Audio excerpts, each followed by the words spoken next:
Welcome to Board Game Homies, where a group of friends play, review, and share about all things board games. Sitting around the table today are Reed, Becky, Gillian, and I'm Angela. And today we have first, second, and third impressions of Bruxelles 1893 Belle Époque, aka a knife fight in an Art Nouveau phone booth. But first, what are you playing? What is bringing you joy? I am super excited to play Robinson Crusoe. It is set up under the table right now that we are sitting at. And this game is so thematic. You truly feel like you are on an island, stranded, and there is no hope to survive. All I've heard about this game is that it's incredibly difficult, that you'll break your limbs, you'll never be able to get food, and then you'll die. Most people just die. It's a game about dying. But suffering before that happens. will one of us die before the others? If that happens, we lose the game. Oh, if one person dies, you're just all out. Yep. It's a co-op game, and so you're all working together to survive the island. There are different scenarios. We're going to be playing one where we're filming a King Kong. we are film. the King Kong film crew Yes. going in to try to locate the giant ape. But Wow. the island gets real serious and dangerous. Oh, that's exciting. Yeah. So maintaining a level of suffering and near death is what you would hope for. I mean, it would be great to thrive in this game, but it is not as likely as just getting by. There will be sacrifices. It's funny, when we haven't played a cooperative game together before, this will be our first, and I always had cooperative games in my mind as something that was very kumbaya, let's get together and do this. And I'm like, oh, there will be destruction and pain. I'm really excited for this to be our first co-op game. The game I'm really excited about, I talked about on a previous podcast, is Faraway. And at the time, I had just minorly been excited about it. Now I'm majorly excited about it because I played it once. And so it makes me want to play it again and again. And I talked about it on the previous podcast. And now, having played it, I can say, wow, what a great, quick little game that's just cards that you bring out. And the scoring is unique. The scoring backwards, I think, is a hard concept. So that does take a little bit longer than a quick card game.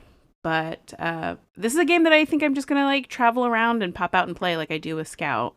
And I like that. I really like Faraway. I played once, and it was pretty easy to jump in. Becky, thank you for doing such a good job explaining how to play.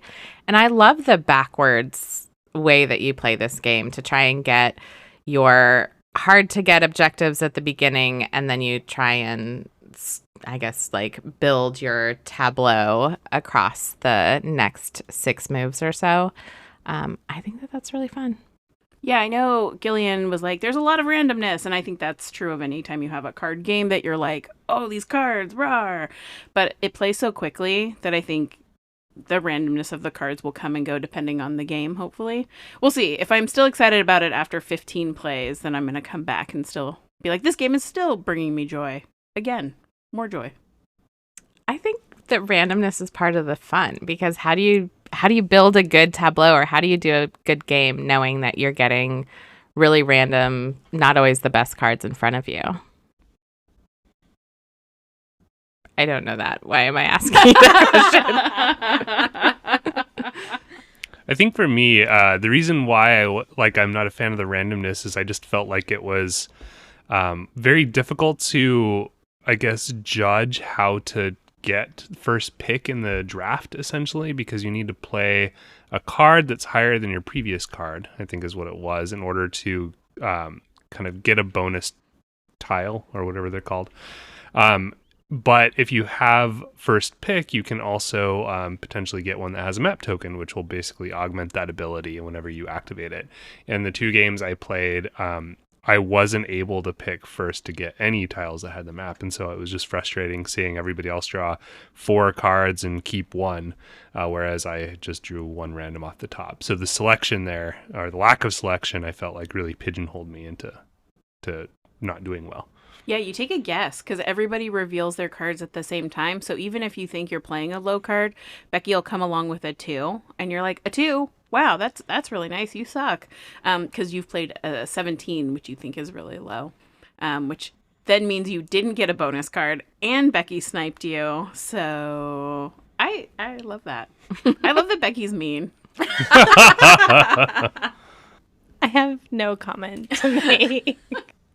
The game that's bringing me joy is surprise, Ark Nova, specifically Ark Nova with the Marine Worlds expansion. Since we recorded the Ark Nova episode, I went out and bought it, as I think I hinted at in the game or in that episode. And I bought the Marine Worlds expansion right away as well. And Becky and I played it once 2-player, and then Angela and I played it yesterday 2-player. And I really like what Marine Worlds adds to it. The cards that it adds aren't all that. It's kind of just more of the same in a way, with a few additional mechanics, but it doesn't alter the base rules all that much. But really what I like about this is at the start of the game, one of the modules that you can add in is drafting your kind of starting cards or better abilities that are unique to you. And so you'll start with 2 of the 5 that will be unique to you.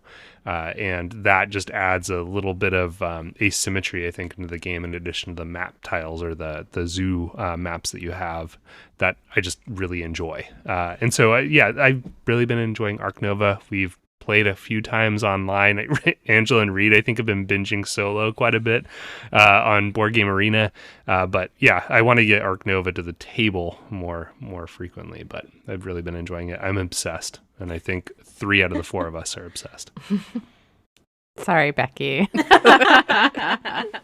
I really am enjoying your obsession, because then that allows me to be obsessed with the game. I think this is going to be a game we probably play 20 times this year, and I think it has some staying power, and I love the expansion. Like, it's small little tweaks around the edges. So the game we played yesterday, for the first time, there's a science tag that comes with an animal tag. And I picked that up, and I was like, oh, it's an extra tag. So I was able to go hard lizards, which sounds weird, but there's just some really nice gameplay, and I like the wave mechanic. It is hard to pull those extra animal cards, sea animal cards, just because there's so many gosh darn cards. But getting to draft your actions is really fun. I like that the expansion did some of its own upgrades. Like, it upgraded the point tracker tokens. There's now a ticket shape, which, I mean, it matches the shape, so it makes sense. It's fine. And then there's also the conservation symbol to track your conservation, so you can better keep track once they're starting to get close and pass each other. And then also the grad hats, which kind of look like a picnic table. But it's still, and like with the players, there are animals like the penguins for the black color and the meerkats. Like, they're all super cute. But it's fun that you're getting you're getting a free upgrade basically by buying the expansion. Well, it's not exactly free. Okay, but you don't have to go to a different website to buy the upgraded tokens for it. True. The penguins are so cute. The penguins are so cute. They should have screen printed all of them. Yeah, the meerkats are a little bit like, what animal are you? Are you a cat? Are you a monkey? But Well, I guess that's that's just what a a meerkat meerkat is. is, yeah. Like, half cat, half monkey. Half cat, half monkey, all animal. So I am relatively new to the whole like BGA online experience, and we've only been playing together online for like about a month or so, and I would definitely say went down an Ark Nova hole. Like, I play solo a lot. I'm really bad at it. I'm really bad at Ark Nova in general, and I'm like, how do I get better? And it's not through playing more, because I just am still bad. So one day I'll crack this. I love popping online to see which of like our 18 games of Ark Nova that we're playing is my turn. But then it'll say like, Reed's online. Reed is playing Ark Nova. I'm like, great job, Reed. Let me do my turn. I'm also losing at Ark Nova that entire time. That's what the update should say. Reed is losing at Ark Nova. No. Well, true though. Speaking of online play, we have been playing Castles of Burgundy online, and now I understand why Angela has a huge obsession with Castles of Burgundy and why it's one of Gillian and Becky's favorite games. It's really fun. It's delightful. I hope we get to play it soon, maybe even this weekend.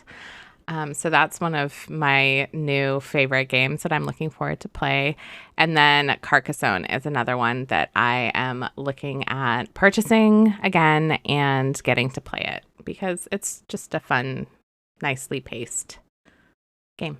I like that both of those games are like seminal classics in the board gaming world that you would think about purchasing or adding back to your own collection, because I think sometimes as folks caught up in the cult of the new, we can get obsessed with new games, but those games are classics and great for a reason. And I think that Castles of Burgundy is a delight. I'm upset how good Becky is at Castles of Burgundy.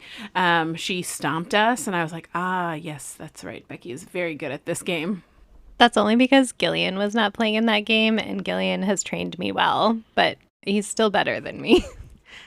Speaking of training well, my child was just recently asking to purchase Carcassonne again, and he said, but we don't need the expansions, just get the base game. And I was like, oh, you do listen to when I tell you about games, but not anything else, so...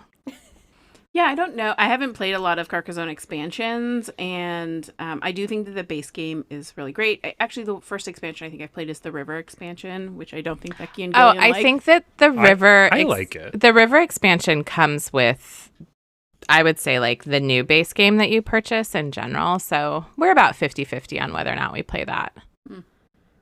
Becky and I have the first two expansions, Inns and Cathedrals and Traders and Builders.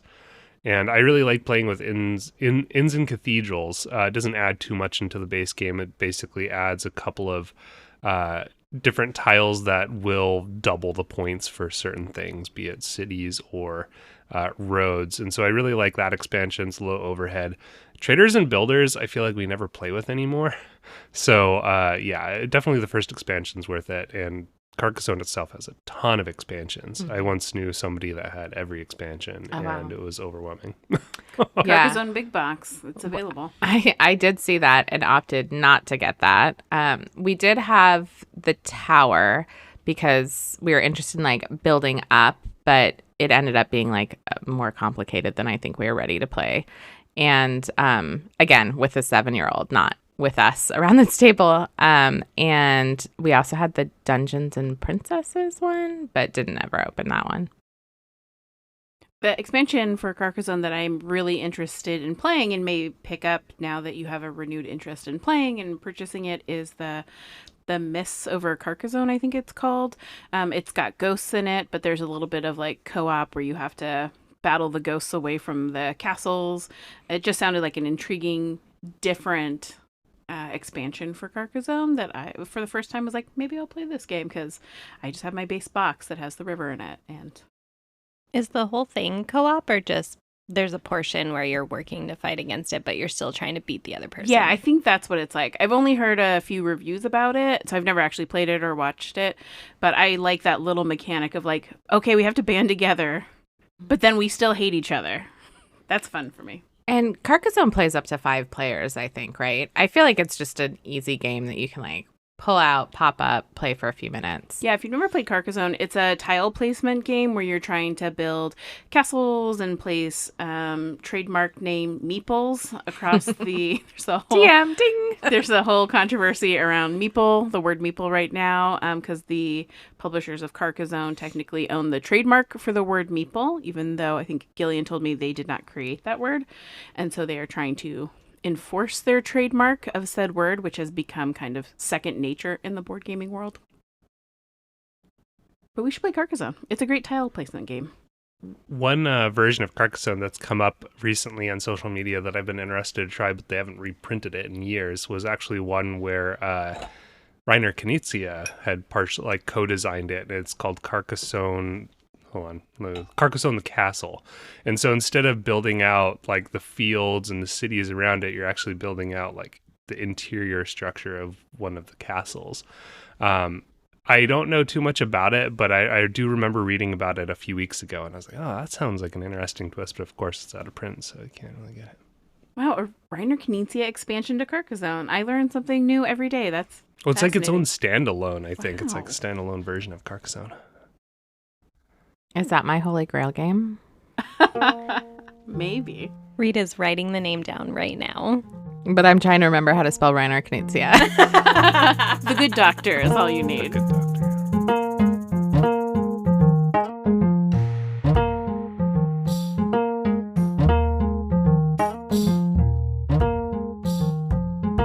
Brussels 1893, Belle Époque, originally published in 2013 and re-implemented in 2023, is published by Geek Altitude Games. It's designed by Etne Esperman and the art is by Amo. It plays 2 to 5 players and retails for $69.99 American dollars. Gillian, how do we play this game? In Brussels 1893, you'll be playing as one of several illustrious architects during the bloom of Art Nouveau in Brussels. You will construct magnificent houses and create works of art to decorate them with. The era's most distinguished nobles will help you extend your influence. Your ultimate dream is to complete your architectural masterpiece, represented by your personal player board. As you construct your masterpiece, you'll reveal a very beautiful building on your player board. At the end of the game, the architect with the most prestige, in the form of victory points, as is the case with most Euros, is the winner. The way that the game plays is over the course of 5 rounds. Each round will consist of 3 different phases. There'll be the planning phase, in which the first player will determine on one of the 2 boards what the active playing area will be. So that's a very unique aspect of the game, in which there are 2 separate boards. There is the Brussels board, where you're going to be going to visit different regions in Brussels. And then there's the Art Nouveau board, where the majority, or I should say all of the actions, are available to you. And the Art Nouveau board is where the first player is going to have the opportunity to, based on the current economy or the stock exchange, will determine what region of the board you'll be playing in. And so that'll determine what sections or what actions will be available as a subset of that main Art Nouveau board. In the action phase, all players are going to carry out a certain number of actions on the Art Nouveau board or the Brussels board. In the Art Nouveau board, as I said, there are different actions available to you depending on where the first player opts to select.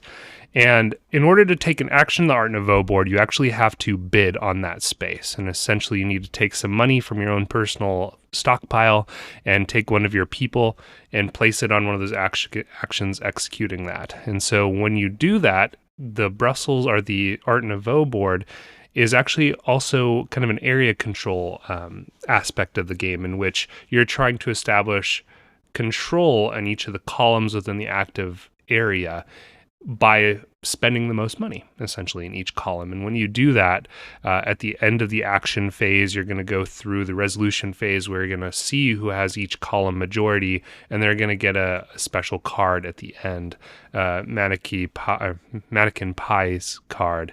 And that is going to have some potential scoring opportunities or abilities to go up on individual tracks, which will help you out in terms of scoring other points, or to provide an additional multiplier at the end of the game for your constructed buildings.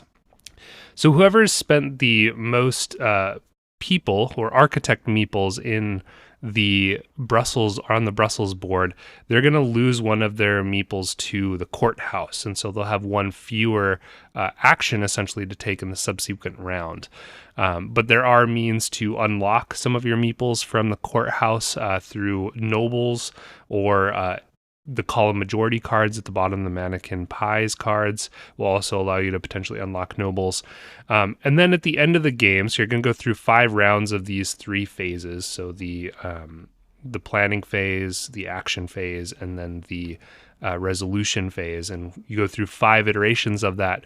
And then at the end, you're going to score points based on several different metrics. And so one of them is looking at your player board has 4 different sections that'll have multipliers on it. So you're going to get a victory point for every art piece that you have. You're going to get a victory point for every noble in excess of 3 that you're going to that you have in your kind of personal pool.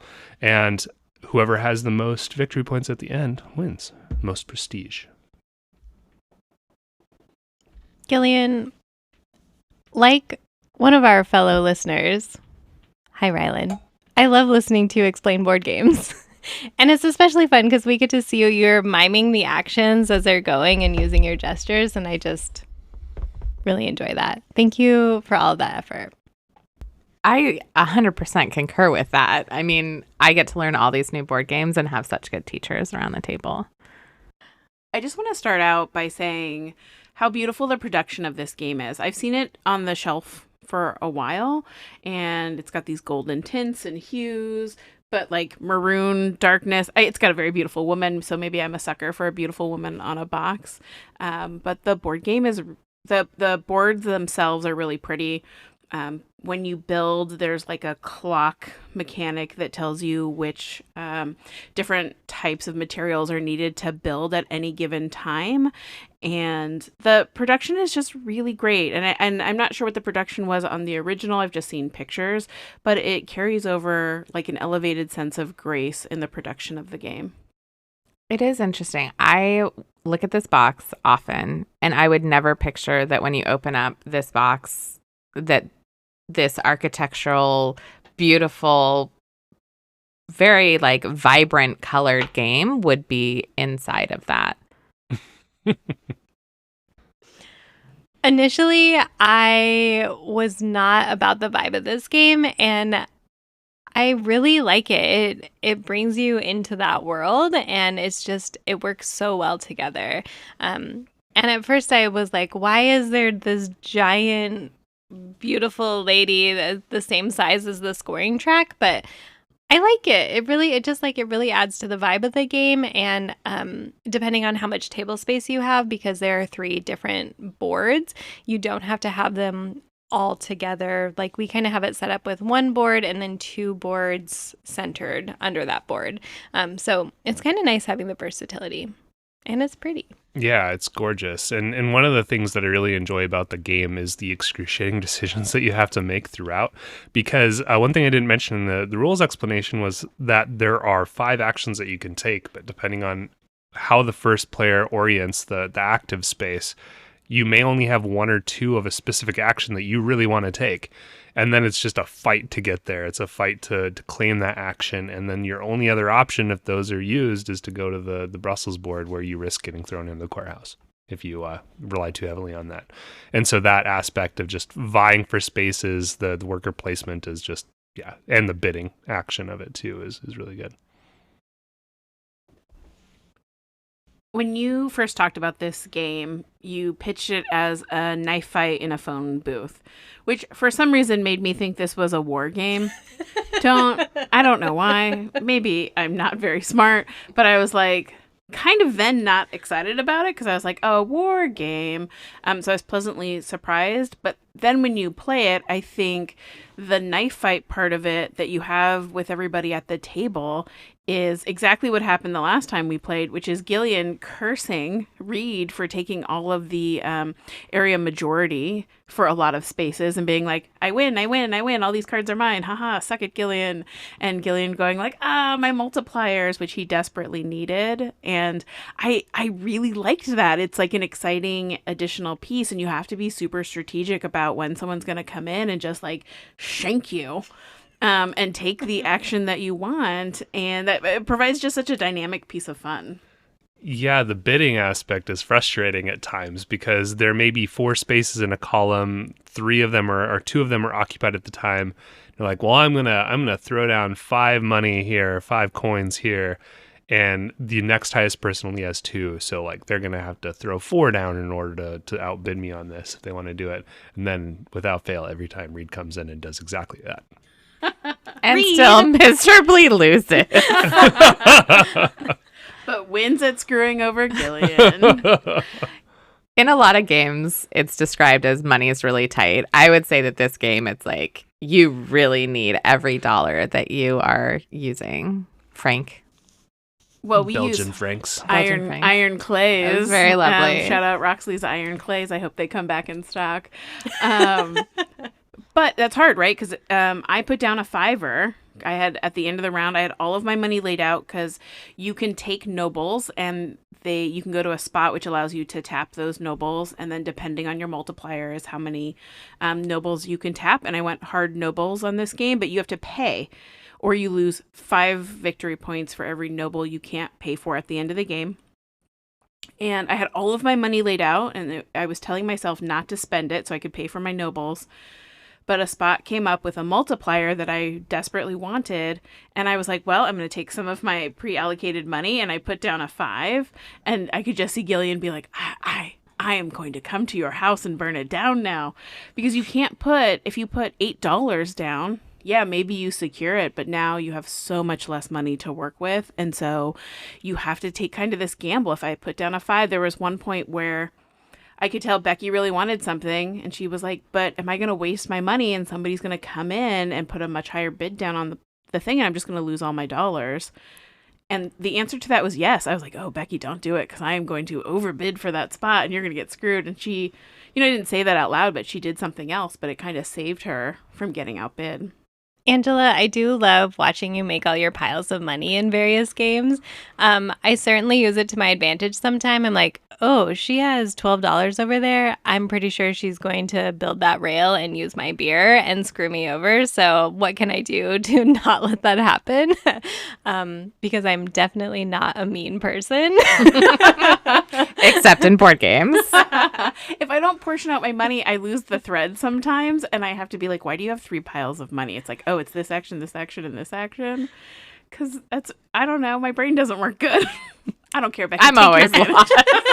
I love it. I love it. Gillian has taught me the more the information, the better. I'm watching you.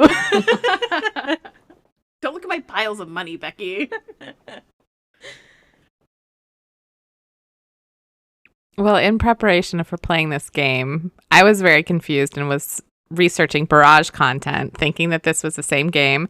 And so as we were talking about preparing for it, somebody was like, it's a game about paintings. It's a game about architects. And I was like, maybe civil engineering. And then was like very, very excited to play what was a very different game than I was expecting. You did say civil engineering. And I was like, yeah, I guess building a building is civil engineering. So I didn't think you were off until you were like, oh, this game isn't barrage.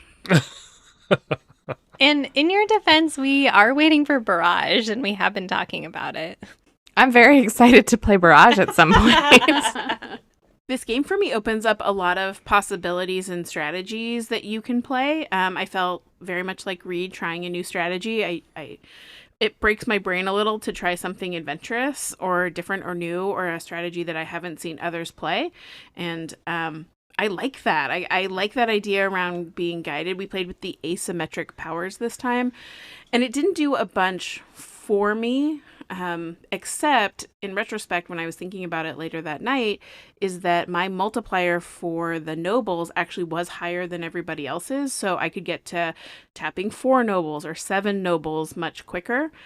And so that's what I tried to use. So the asymmetricness of my Paul, which I think you play as one of many different Pauls, which is very strange. But I liked that. It spiced it up a little bit. Yeah, it was interesting. Becky and I have only played this game 3 times total now.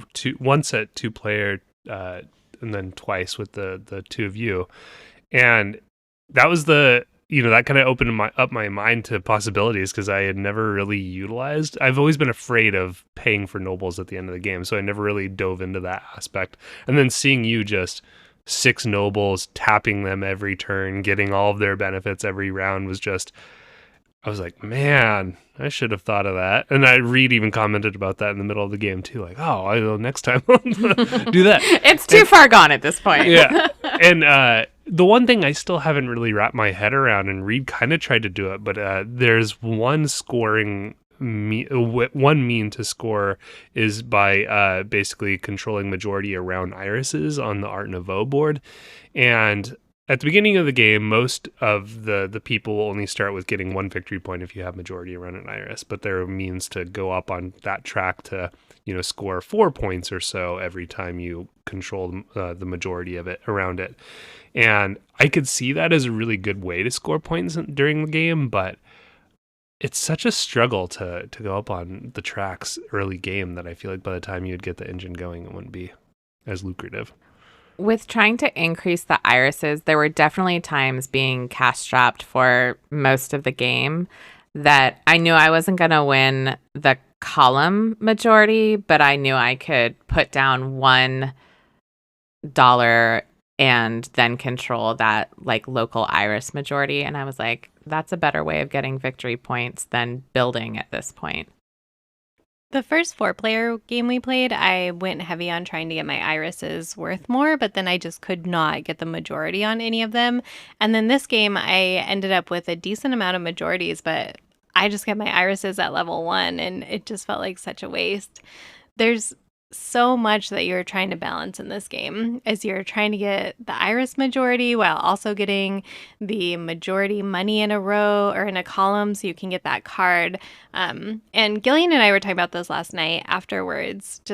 We were complaining about Angela and how she how she just swooped in on that last spot to take the majority by, Gillian spent $4, Becky spent $5, I'm spending $6. Suckers. Yeah, no. I learned it from Reed. I learned that from Reed. Don't you blame Reed.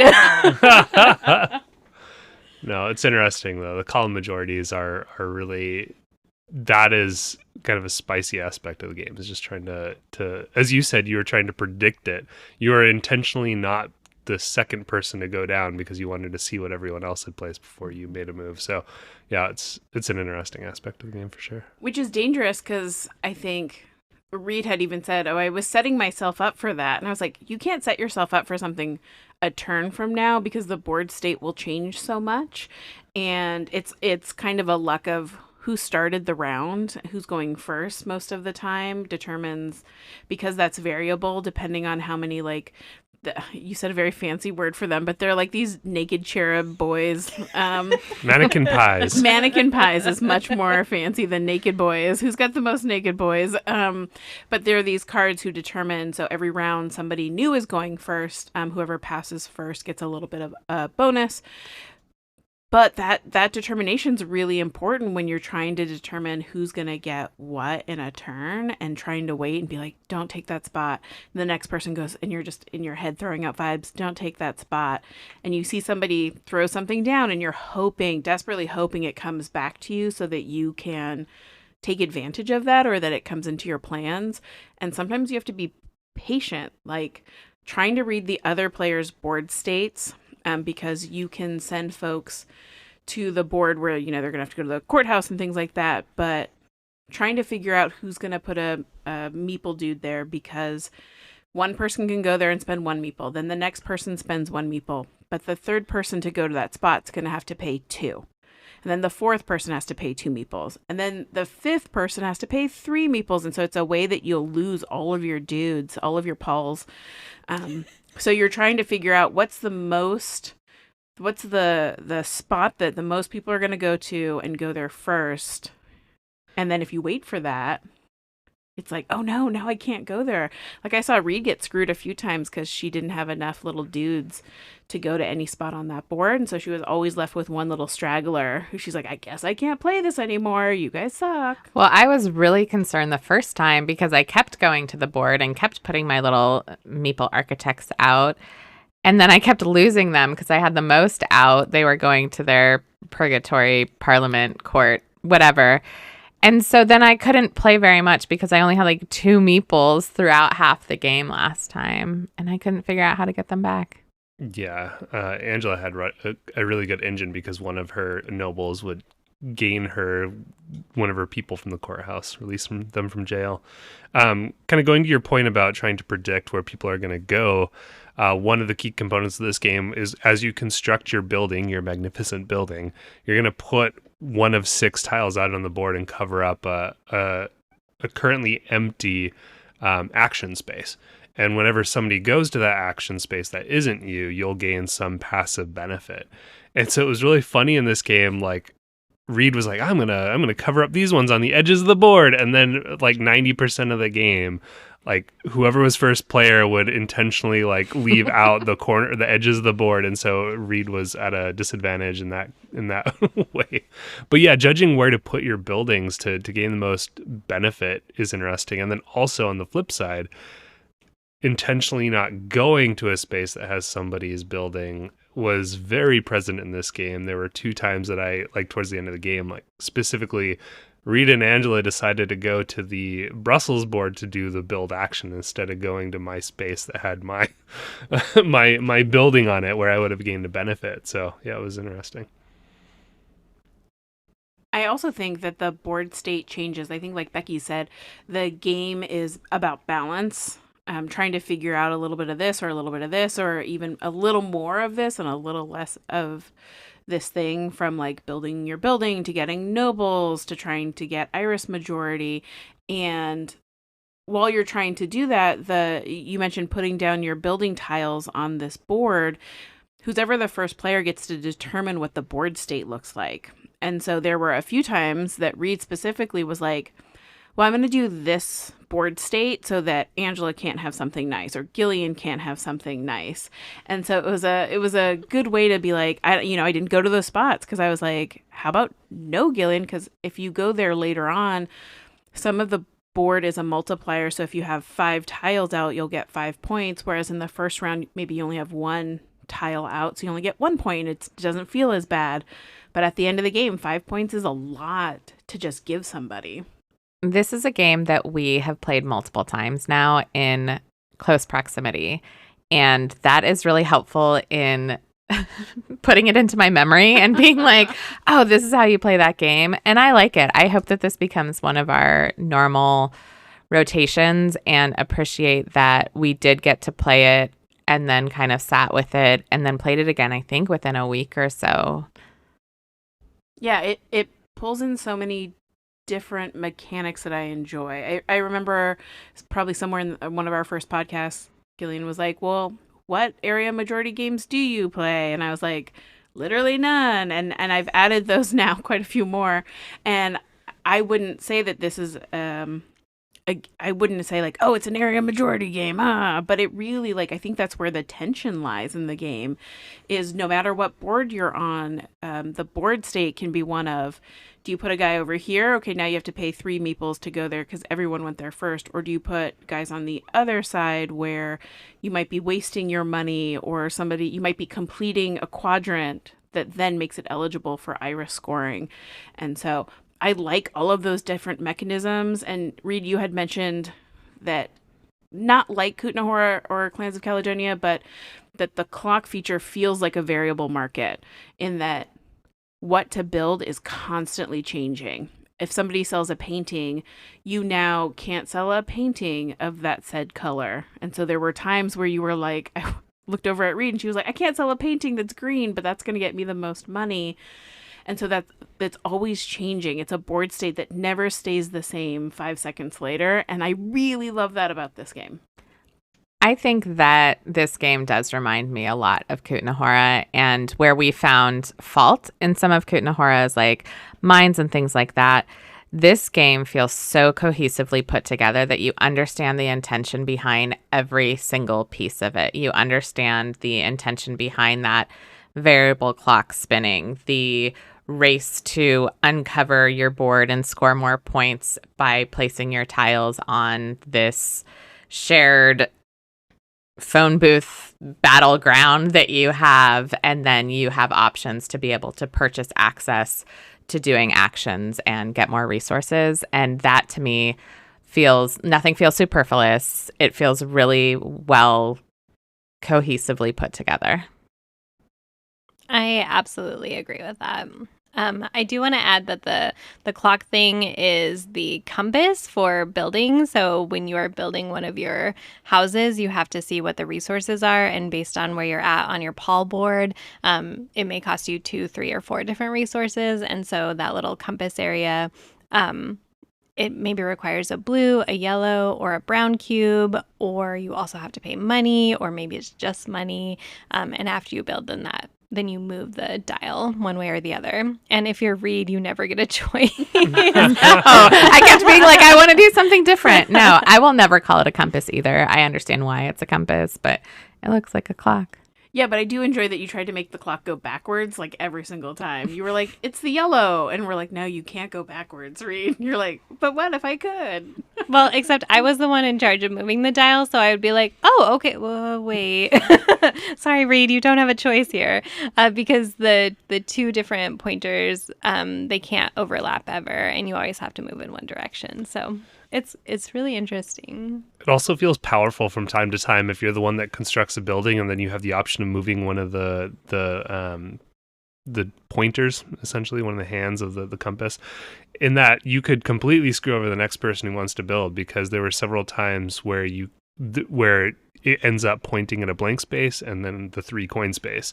And so if they need to spend 3 resources, they have to spend all of that in coins. So it's 9 coins, Belgian francs, to build a single portion of your building, and that is a very steep price to pay.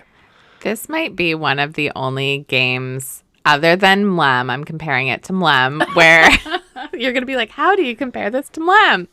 Where you get to pick that cat that the dice goes away when you abandon ship. And I feel like changing the compass, I guess, is that. I'm like, no, I got to build and it was really expensive. I'm making it more expensive for you all.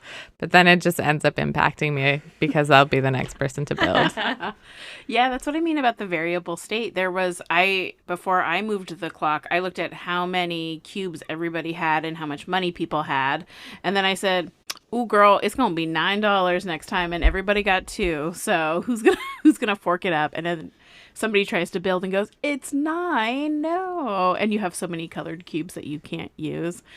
Again, it's that part of like shanking someone with a knife in a phone box that you're like, ha, suck it, rah, rah, rah. I don't think it's as intense as the 2-player game, because literally every single move you're looking at the other player like, oh, how do I not help them and screw them over in the process? But with the 4-player, like, it's still, there is that moment when you look up, when you do have a choice, sorry, Reed, about where you get to move the compass, you do look up to see what everybody has with those, like, well, like, maybe I'm talking about myself, but those squinty eyes of like, oh, who do I get to screw over right now?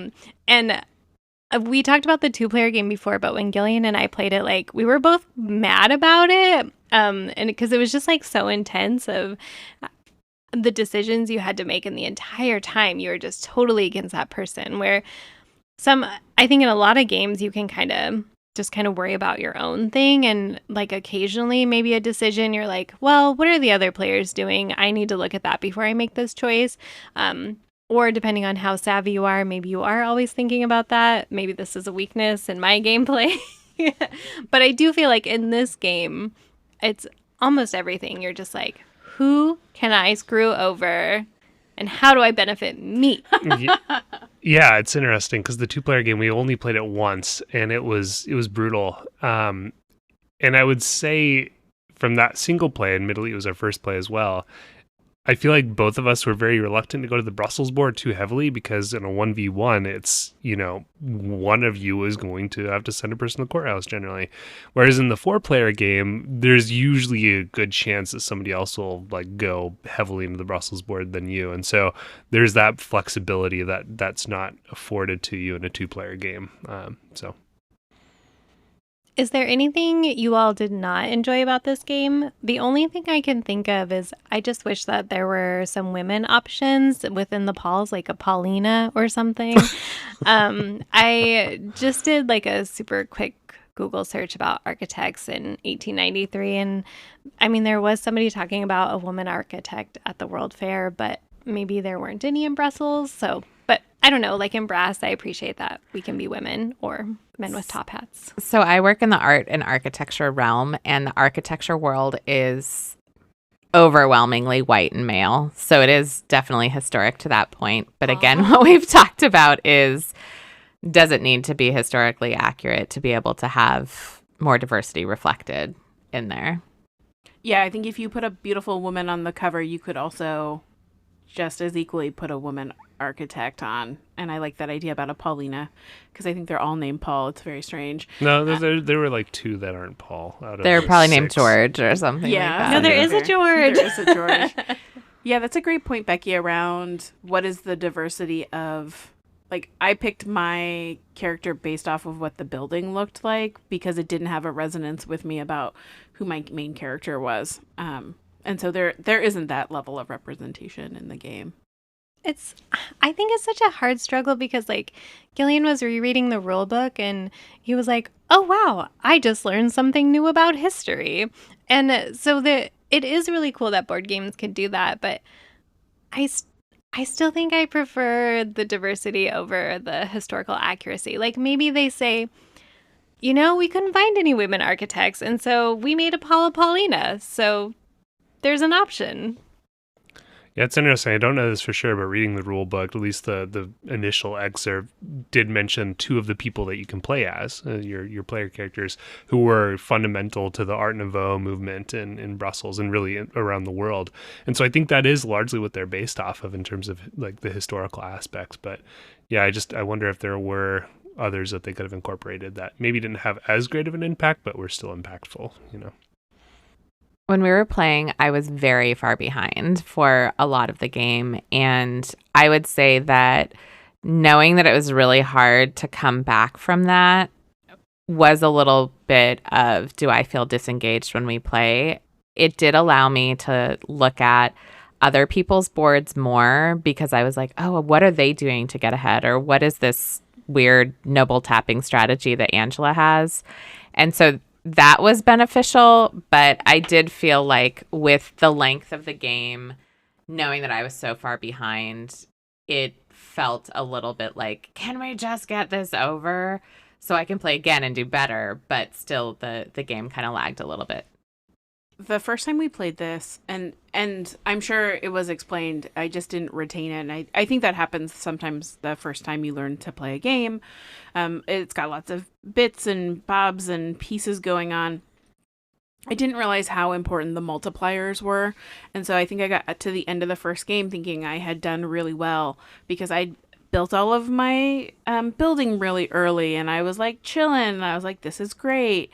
And then it was the very end of it was like the last round where it's like, oh yeah, we'll see. I think Becky said, oh, Gillian's got the 10 multiplier for his building. And I was like, what do you mean multiplier? And there was a whole track that I didn't go up because I thought it was related to paintings for some reason. And Becky very kindly in the second game was like, this is architects, not paintings in this column. And I was like, oh yeah, that's right. But because I didn't have that, it's like my endgame scoring was trash. It was like 6 points, 8 points, here you go. Whereas in this last round, because I had multiple multipliers, it was 20 points, 30 points, 37 points for all of my endgame scoring. And I think that's just a hard piece to keep in your mind. Again, like Becky said, it's balance for the game. How much it's not good enough just to build your entire building. You also need to multiply your building. It's not just good enough to get some irises. You want to have it at more than 1 point. And it's a little bit of this and a little bit of that. And I think that makes this game very dynamic. But if I was going to qualm with anything, it's like explaining just how important it is to get multipliers. Or even Becky looked over and helped me mid-game and was like, hey, I think your multiplier maybe should go on nobles and not paintings. And whilst I kept that one on paintings, later on in the game, I had another multiplier that I put under nobles. And so being aware of that at all times, or else you just really lose opportunities, and that sucks. Yeah, I don't really have anything in particular that hasn't been mentioned that I kind of disliked about the game. I really like it. It's a great worker placement game. And really, we don't have too many. Becky and I don't have too many bidding games in our collection. And so that's a really unique kind of twist on the worker placement component of the game that I enjoyed. Yeah, I really like it overall. And I want to play it again at 2 players, but maybe not on Becky's birthday. This is just a really great game, and I'm so so happy. It fills me with such joy that I got to play this game, which maybe I would have never picked up. And it's, even though it's re-implemented, it's based off of an older game, so it maybe never would have come into my circle. And I'm just so happy that I got to play this, and I hope it stays, like Reed said, in a regular rotation at our table. And we haven't played the expansion part of it, so we'll have to keep playing and report back about it. Dun, dun, dun. But also, do we care about who this game is for? Oh, I mean, I don't know. People who it's not for, they probably checked out already. yeah. I agree. That stays in. I think it's Yeah, I am not explaining this game to anyone else. no, absolutely not.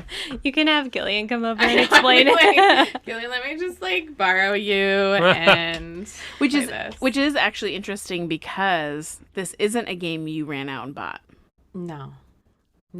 because you don't have anyone to play it with, or because you didn't love it to that level. Well, I'll let Reed answer. Oh, that is such a good question. I'd also say that the theme is kind of niche. Like, it's kind of an interesting theme on it, whereas, like, viticulture is a lot more digestible for most people. But again, I work in the art and architecture world, and I think that this is really interesting. Like, it's a game I want to talk about playing with other people and be like, I just played this game about architecture. And then we'll probably just talk about how it was all old white affluent men that were there. But I don't know the answer to that question. Definitely don't have other people to play it with, but do I love it enough to want to buy it? I want to play it over here. Mm-hmm. Yeah, whereas White Castle, you were like, well, I'm going to leave right now and go buy that.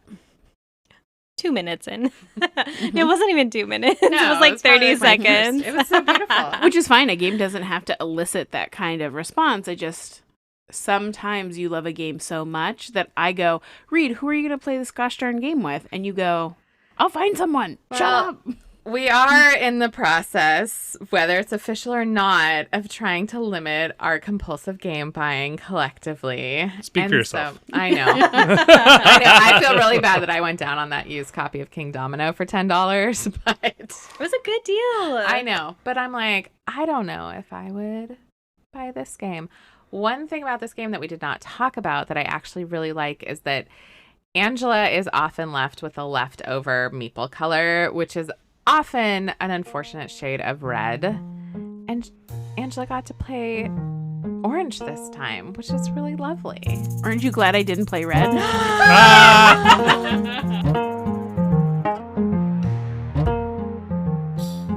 Thank you for listening to Board Game Homies. Subscribe wherever you listen to podcasts and drop us a line on our Instagram page at Board Game Homies. See you next time.